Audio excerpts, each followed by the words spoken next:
जादुई साड़ी। एक बार की बात है, एक छोटे से गांव में अनाया नाम की एक महिला रहती थी। वह एक दयालु और अच्छी इंसान थी, जो हमेशा अपने और अपने परिवार के लिए अच्छी चीजें चाहती थी।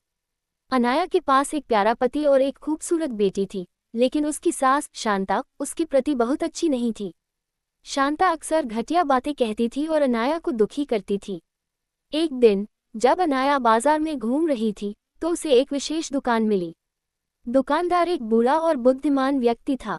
अनाया ने उससे कहा कि वह खुश रहना चाहती है और चाहती है कि उसके साथ अच्छी चीजें हों, भले ही उसकी सास निर्दयी थी।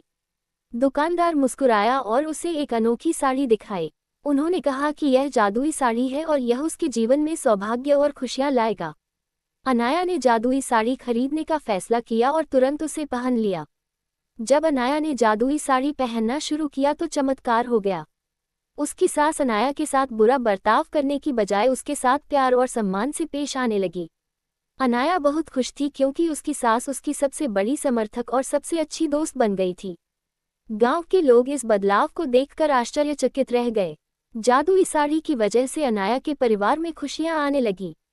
गांव बहुत अच्छी जगह बन गया और अनाया का पति सफल हो गया। उनका घर हमेशा प्यार से भरा रहता था और सभी का आपस में मेल जोल रहता था। अनाया की बेटी एक प्यारे और देखभाल करने वाले घर में बड़ी हुई और वह बहुत खुश थी।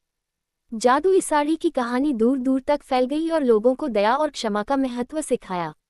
अनाया बहादुरी का प्रतीक बन गई और उसने सभी को दिखाया कि दयालु होने से बड़ा बदलाव आ सकता है, चाहे चीजें कितनी भी कठिन क्यों न लगे। और इस तरह जादुई साड़ी के साथ मिलने वाली अच्छी चीजों का आनंद लेते हुए गांव हमेशा खुशहाल रहने लगा।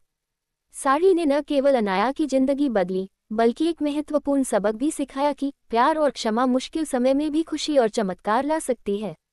दूसरों के प्रति दयालु होने से हम उनके और हमारे जीवन में भी खुशियां ला सकते हैं।